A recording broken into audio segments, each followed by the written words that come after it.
क्योंकि एक 9 साल की बच्ची को अगर छोटी सी भी अगर चोट मारेंगे ना तो वो इतनी चीखती है, वो पूरा दिन रोती रहती है। लेकिन 4 दरिंदों ने उसके साथ जो दरिंदगी की, उसके बाद वो बच्ची अधमरी हो गई। उनको लगा कि बच्ची मर चुकी है और एक जलती हुई चिता के ऊपर उस बच्ची को जला दिया गया। वो फड़फड़ा रही थी और वो जलती रही, चीखती रही, लेकिन उसके सामने कोई भी मदद के लिए नहीं आया। उस बच्ची को जला के मार दिया गया। उस लड़ाई को 14 दिन तक कैंटोनमेंट बोर्ड का पूरा चक्का जाम करके हम लोगों ने वहाँ पर उसके न्याय के लिए लड़े।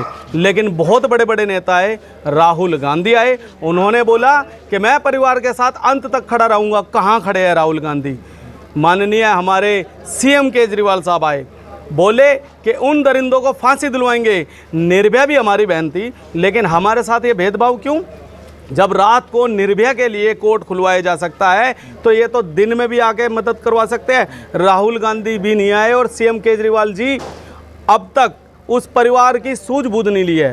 ठीक है, गिरफ्तारी हुई है इसमें? गिरफ्तारी हुई, 4 लोगों की गिरफ्तार है, लेकिन अब तक उनको दोषी नहीं बनाया। चार्ज तक नहीं लग पाया अब तक। पूरे 1 साल में 15 डेट लग चुकी है। केजरीवाल साहब 10 लाख रुपए बोल के गए थे आप लोग, लेकिन आपने जिस मोहतरमा हमारी बहन नेता राखी बिरलान जी को ड्यूटी लगाई थी कि 10 लाख रुपए इसको दे के आने हैं, 5,87,000 रुपये उस परिवार के पास पहुंचे हैं। और हमने लाइव आकर अभी बताया है 5 अगस्त 2022 अभी गुड़गांव से मैं और मेरे साथी तमाम हम लोगों ने प्रण किया था कि हम इस बच्ची की श्रद्धांजलि के लिए गुड़गांव से दिल्ली नांगल तक पैदल मार्च निकालेंगे। लेकिन उसमें बुजुर्ग भी थे, काफ़ी लोग थे। हम लोगों को दिल्ली कैंट ना जाने दिया गया और हमारे लोगों को रोका गया, आसपास के लोगों को भी, यहाँ तक कि मीडिया को भी रोका गया। पुलिस ने हमें वहीं पर गिरफ्तार कर लिया। मुझे ही गिरफ्तार नहीं किया। जब उस बच्ची के माँ बाप को पता चला कि एक भाई जिसने शुरू से उस लड़ाई को लड़ा था, विकास कांगड़ा, पैदल मार्च अपने साथियों के साथ आने लग रहा है, वो माँ भी खुद वहाँ पर आई, उसका बाप भी आया बच्ची का, उनको भी गिरफ्तार कर लिया गया। एक हरदयाल भाई है जो मेन विटनेस है, उनको भी गिरफ्तार कर लिया गया। जो परिवार के लोग थे उन्हें गिरफ्तार कर लिया गया, उनको भी गिरफ्तार कर लिया गया। हमें भी, पहले मुझे गिरफ्तार कर लिया गया, फिर बाद में उनको भी डीसीपी ऑफिस लेके आया गया। मैं एक बात जानना चाहता हूँ, कावड़ लेके जब हम लोग आते हैं, योगी जी अपने प्राइवेट हेलीकॉप्टर से पुष्प वर्षा करते हैं, जबकि गंगा जल शिवलिंग के ऊपर चढ़ाया जाता है और जो जल चढ़ाने वाला है पता नहीं उसकी मनोकामना पूरी भी होती है नहीं होती है, वो उसके मन की शांति है। हमारी भी एक आस्था है, हम भी पैदल चल के आ रहे हैं। हमारे उस व्रत को क्यों तोड़ दिया गया? ये कितना बड़ा गुनाह है? हमारे उस व्रत को तोड़ दिया गया। हमारी बच्ची के साथ बलात्कार हुआ, हम लड़े, हमें डंडों से मारा जा रहा है, गिरफ्तार किया जा रहा है, मतलब हम अपनी बच्ची के लिए श्रद्धांजलि भी नहीं कर सकते।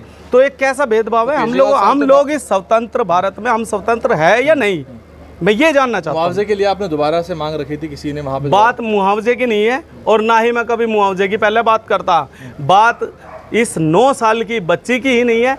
अभी 2 साल 29 सितंबर को हमारी एक हाथरस की बेटी थी, वो भी चीख चीख के पुकार रही है, उसको अब तक इंसाफ नहीं मिला। करनाल के अंदर 2 बच्चियों को के साथ बलात्कार कर दिया गया, उन्हें नाले में फेंक दिया गया, उनके साथ इंसाफ नहीं।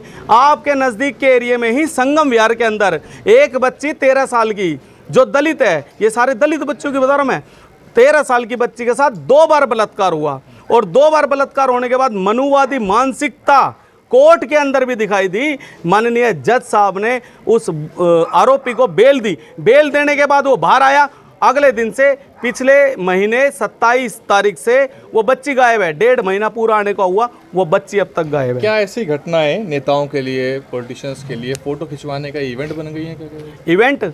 अभी यहाँ पर ये तो कम लोग हैं। जब रविदास मंदिर हमारा यहाँ तोड़ दिया गया था तो हजारों की संख्या में यहाँ लोग थे, बहुत बड़े बड़े नेता आए थे।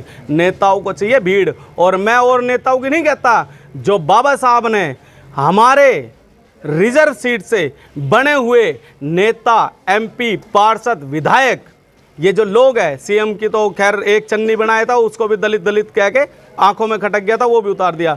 लेकिन जितने भी हमारे लोग बाबा साहब की देन ये सीट पे बैठे हुए ना, पहले आप लोग सुधर जाओ। आप लोगों ने वहाँ पर आकर चेहरे चमकाए। माननीय राजेंद्र पाल गौतम जी आए थे, कहाँ हैं? बच्चे की सुध-बुध लेना है। रामदास अठावले आए, वो भी नहीं आए अब तक। हंसराज हंस जी तो बोल रहे थे मेरे को पीएम मोदी साहब ने भेजा है, पीएम मोदी जी कहाँ हैं? ये दलित की बेटी थी, इसलिए इस बच्ची के लिए न्याय लेने के लिए हम लोगों को सड़कों पे उतरना पड़ रहा है। अगर होती कोई हैदराबाद की बेटी अपर कास्ट की तो पुलिस के द्वारा एनकाउंटर करवा दिया जाता। ये 9 साल की बच्ची थी और मैं इसको तो बहन भी नहीं बोल रहा, मेरी खुद की एक 7 साल की बेटी है। और मैं पूरे समाज से एक बात बोलना चाहता हूं, मैं नहीं लड़ रहा अपने समाज के लिए ना और पूरे देश के लिए, मैं मेरे घर के अंदर जो मेरी 7 साल की बेटी है ना, मैं उसके लिए लड़ रहा हूं।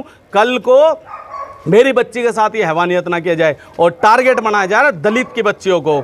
ये एक सिस्टमेटिक तरीका है। कितने आप आंकड़े देख लीजिए, कितने अपर कास्ट की बच्चियों के साथ में ये कांड हुए। केजरीवाल साहब तो बाबा साहब की बात बहुत कर रहे हैं, फोटो भी लगा रहे हैं, वो कह रहे हैं पंजाब में हर कार्यालय में फोटो रखनी चाहिए बाबा साहब की। देखिए, जब कोई समाज वोट दे रहा है इस बात पे उनको, जब कोई हमारा समाज है ना, ये थोड़ा मानसिकता कमजोर है। समाज वोट केजरीवाल को नहीं मिल रही, वोट मिल रही है झाड़ू को। झाड़ू तो एक वाल्मीकि समाज का एक वो बना रखा ना एक। और बात रही बाबा साहब भीमराव अंबेडकर की जो फोटो लगाने का है, जब कोई ब्राह्मणवादी अपर कास्ट जय भीम के जोर जोर से नारे लगाने लग जाए ना, तो समझ लो बहुत बड़े खतरे में हो और बहुत तगड़ा षड्यंत्र रचा जा रहा है। बाबा साहब की मूर्ति तो आपने अपने ऑफिसों में लगवा ली और आह्वान कर रहे हो बाबा साहब की यहाँ मूर्ति जो तस्वीरें लगवा रहे हो, और यहाँ की मूर्ति, आप भी तो दिल्ली के सीएम हो, वो तो बाबा साहब के सबसे बड़े अनुयायी बन रहे हैं आज के टाइम में। बाबा साहब का नाम लेके, भगत सिंह का नाम लेके वोट लेने लग रहे हैं। तो सबसे पहले तो मैं ये मानता हूं कि माननीय केजरीवाल जी को यहाँ तुगलकाबाद में आके पैदल मार्च निकाल के उनको ये लड़ाई लड़नी चाहिए। राजेंद्र गौतम से आपने बात की थी, संपर्क में आए थे आप, उनकी चिट्ठी भेजी थी, समाज कल्याण मंत्री हैं वो, SC/ST अफेयर्स के भी मंत्री हैं वो। देखिए, मैं आपको बताऊं, इस केस के अंदर SC/ST एक्ट लगा हुआ है और SC/ST एक्ट कोई ऐवी नहीं है, ये कोई ऐसे नहीं है। इस SC/ST एक्ट की जो ताकत है, बस संविधान को अमल नहीं किया जा रहा। इन कानूनों को जो बनाए गए हैं बाबा भीमराव अंबेडकर जी ने जो हमें संविधान दिया है, ये बड़ी सोच समझ के दिया है। अगर इन संविधानों पे अमल ही किया जाए ना, तो ये बलात्कार होने बंद हो जाए।